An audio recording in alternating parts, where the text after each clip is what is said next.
Hey there, Knicks fans. How you doing? It's your boy, John of the Macri, with you for another episode of the Knicks Film School Podcast. Coming at you at exactly 6:20 on a Sunday evening in between the NFC Championship game and the AFC Championship game.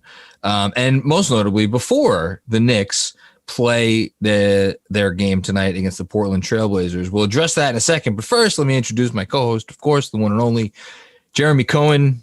Jeremy, how are you? Doing great, John. How are you? I am okay. I'm as we were talking about before the podcast started, I am not terribly disappointed in the outcome of this game that just happened because I, one, don't really care, and two, like you, feel like Tom Brady is the greatest quarterback of all time. And what are you going to do? Sometimes he wins. A lot of times he wins, yeah. A lot, as it were. A lot of times he wins. So yes, the Knicks play tonight. We are obviously not going to talk about that game. However, if you're listening and you want to hear some opinions and thoughts on that game, stick around until after our conversation because you're going to get my post-game thoughts. So the game will be addressed one way or the other. Let's start there. They're 8-9. Right now, as we speak. Tomorrow morning, they're going to wake up 8-10 or back to 500. What was your prediction last week on their record these four games? I said they go 2-2. You said they go 2-2. Yeah. Which means they'll either go 3-1 or 2-2. Yeah. No, wait. They've only played two of the games. Three. They played the Magic and they won. Oh, that's right. The Warriors, they won. Yeah, that's right. Which is funny because I thought of all the games that they were going to win was probably going to be the Kings one, but was not meant to be. And did I said 1-3, right? Mm-hmm. So I am going to be wrong. I win again. You're a little too smug saying that. You know that? I'll take my victories. I won't turn them down. I won't stick my nose. Listen, own him all the way. Here's what. So we're gonna have a rather brief conversation again because there's gonna be a game played by the time this is coming to you.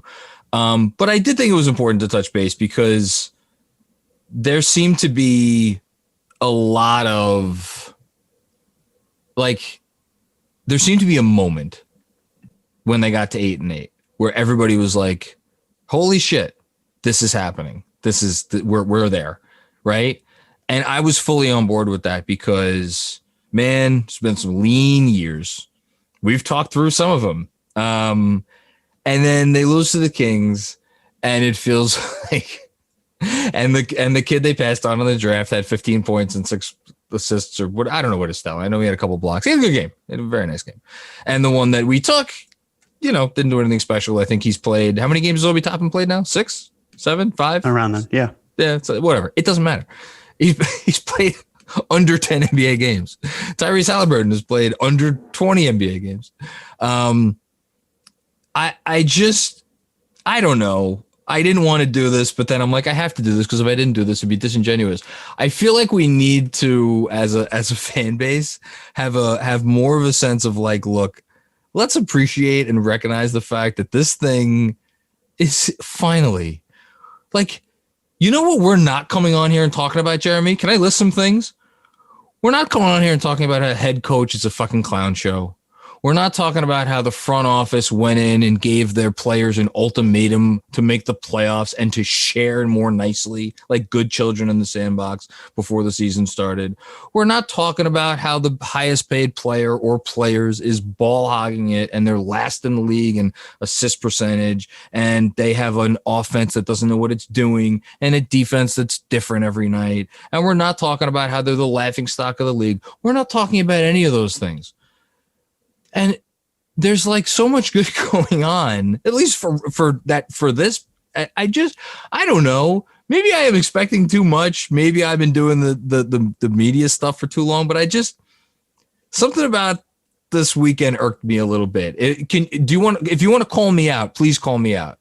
No, I don't want to call you out. In fact, it feels like now it's like every week where I'm doing like this old man rant, but I'm going to do it again because I'm with you. It's like we are very lucky to be in a position where the two biggest problems right now seem to be why is Elfrid Payton getting minutes / starting over Emmanuel Quickley, and why did the Knicks take Obi Toppin over Tyrese Halliburton? And again, this one game, no matter how it was played, it was going to dictate how the narrative for a lot of fans. If Obi Toppin had a great game and Tyrese Halliburton didn't, you were going to see fans saying, we did a great job. It wouldn't have mattered. And it's one game out of a rookie season for two players who will likely be in the NBA for at least 10 years.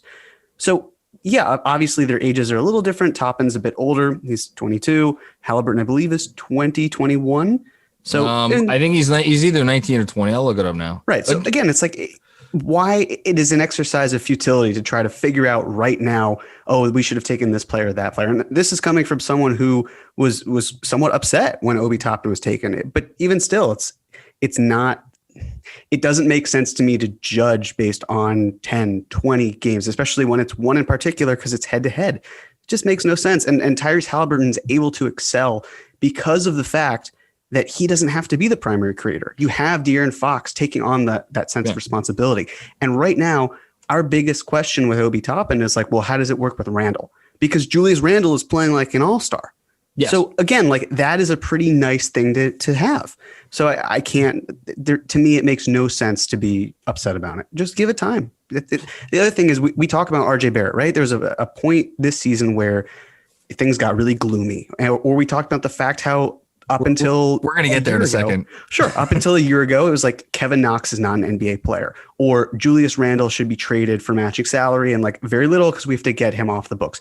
And at the age of 26, he's blossoming. So what all of that says to me is like, hey, maybe if you're going to make statements that you think kind of convey everything, just be a little bit more patient, because things can actually turn out fine. We just have to give it a little bit of time. He's not, as I believe it was you who said, like, he's not playing the Fordhams of the world. Obviously, you went to Fordham, so you could say that. In college, where he sucks. Yeah, exactly. Sorry. No, I mean it's true. But the idea of like he's trying to understand the game, and when you're out for an extended period of time and you're a rookie and you're trying to soak it in, and you're a late bloomer to begin with, so your path is just a little bit behind. And, like I even said, the bar is a little bit higher for him this year because he was, a top 10 pick, because he's 22 years old. It needs to click a little bit more, and it does, but he still has time. And the fact that you said, like, he just hasn't played that much. So how we can hold that against him when Tyrese Halliburton has gotten more into a rhythm, there are more complementary players around him. It's a process. And so why we're analyzing it, where it's like we're at the very beginning of it, maybe 1% of their entire careers, it doesn't make any sense to me. Sorry, I was just looking up. Obi Toppin has played 84 NBA minutes. There you go. Played 7 games. Here's the thing, and then we could move on to something else, because like I trust me, I get it, because I was watching, and there was definitely a part of my soul that was seethed, as it were, watching Halliburton do his thing, because he like, let's also acknowledge the fact he'd be helping this team a lot right now. His shooting, if nothing else, would be helping this team, making correct plays, all of those things. You put him in place of, is Tyrese Halliburton a starting NBA point guard for a good team? No, as you just explained very eloquently, you need someone to play off of. Would he be a better option than Elfrid Payton right now? Yeah. I don't think we'd have Emmanuel Quickley on this team with Tyrese Halliburton. I imagine that we would be sitting looking at Halliburton and oh my God, the name of the kid is escaping me. Isaiah Stewart, I think, was the kid at Washington that was getting a lot of press before. Yeah, like someone like him, or I forget. He was taken earlier, but I know what you're saying. Whatever. Someone, Zeke Naji, a big. I think they would have taken a big, because I think they were coming out of this draft with a guard and a big. So that's one. Two, as you just said, and I made sure to like, this isn't Donovan Mitchell. All right. This isn't, I'm trying to think of another example. This isn't even Shai Gilgeous-Alexander. Like, this is passing on a guy who is going to be a helpful player in the NBA for a very long time, to take a chance on a kid who we should acknowledge that, like, based on what we've seen so far, is there a chance that Obi Toppin's a bust? Absolutely. Was there a chance that Obi Toppin was going to be a bust a month ago? Absolutely. But what I will say is the two biggest concerns I think that people had for Toppin coming out of college were, one, his defense was going to make him unplayable, and two, was the shot a real thing, or is the shot just like a thing that we're going to maybe pretend is a thing? The defense hasn't been something that's been like that huge of a deal. And it's early, but he's 5 for 16 from three. He's shooting 31%. A little bit of a funky form, but it is what it is.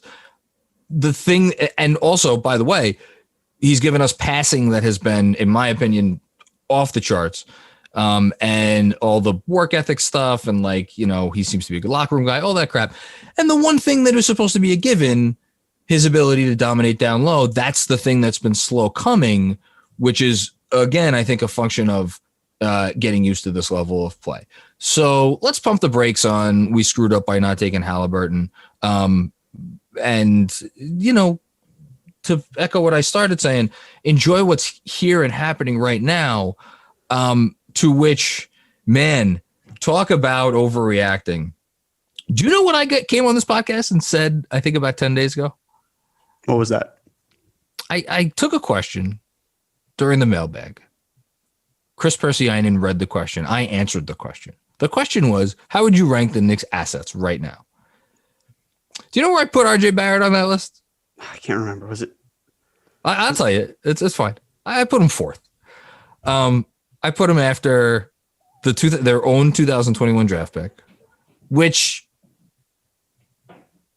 I want to hear your opinion because I'm still not quite sure about that. I put him after Julius Randle, which I also think is defensible if incorrect.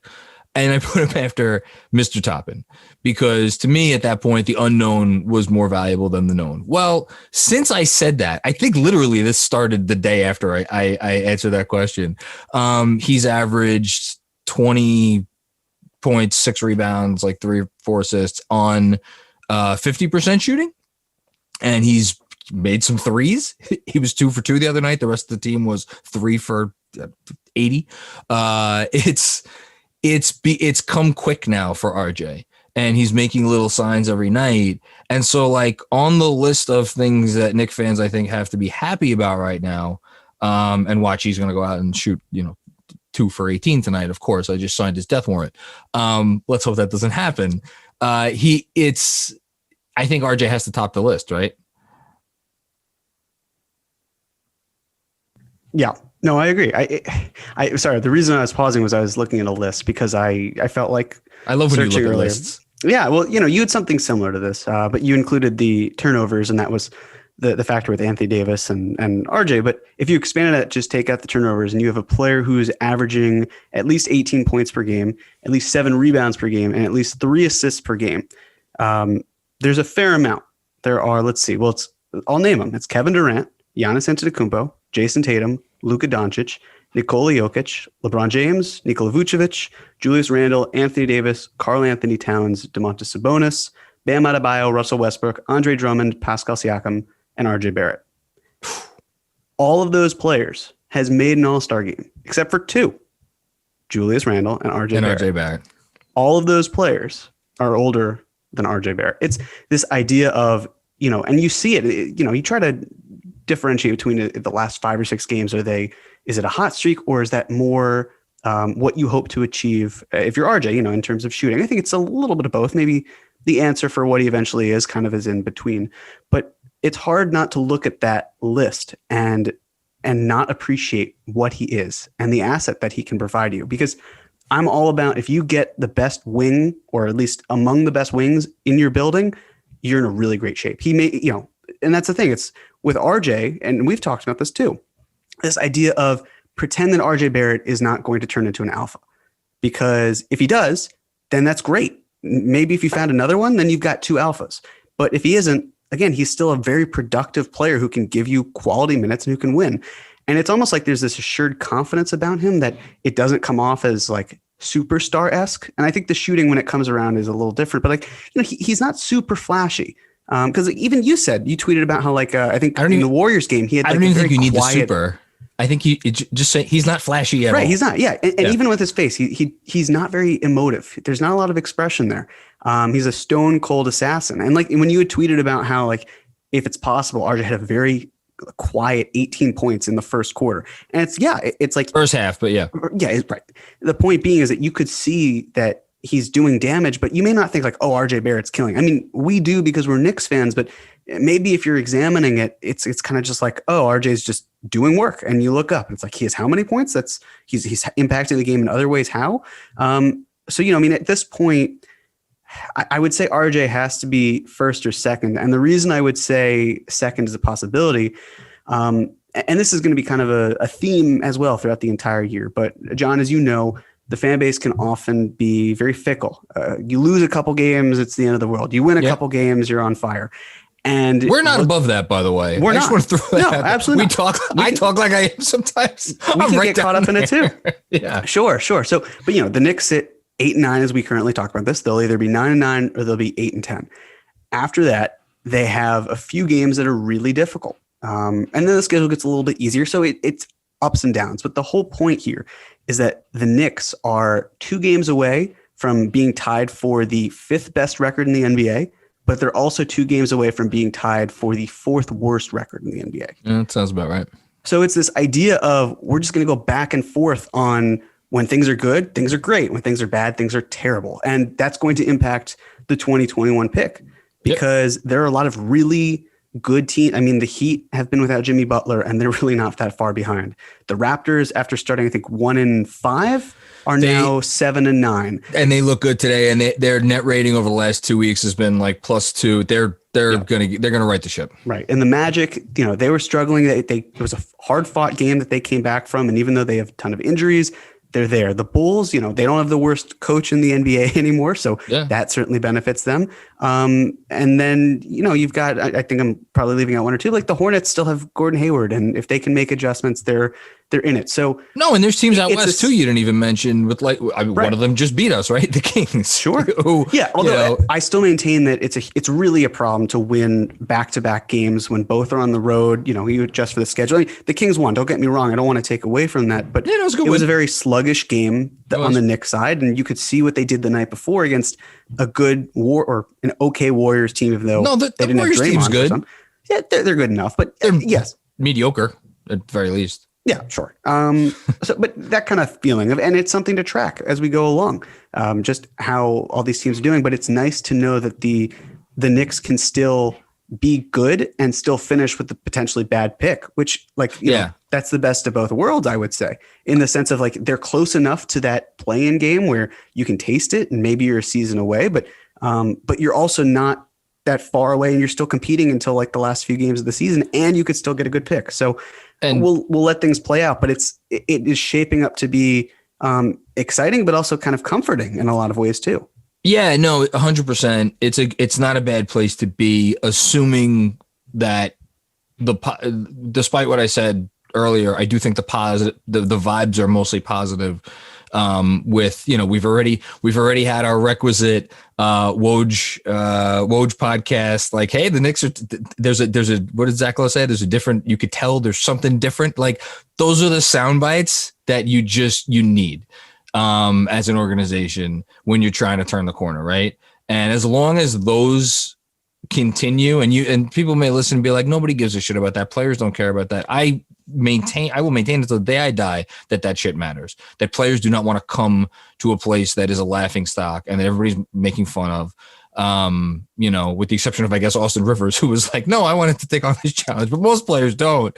And more importantly, players want to feel like it's a place that they could come to and win.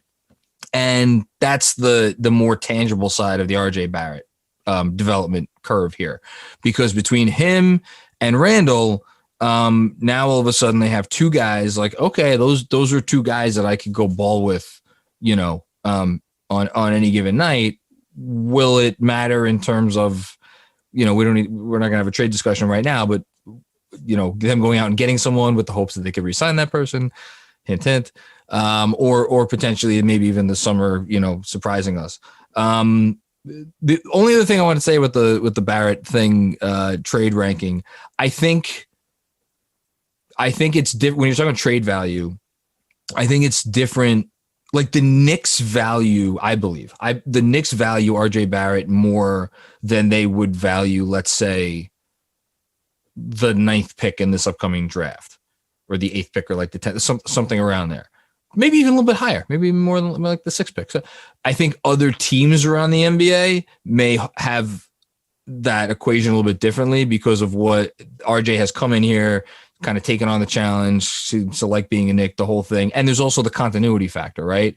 Which is that would not matter for some other franchise judging RJ Barrett's trade value. So I just, in my slight defense, I just want to throw that out there.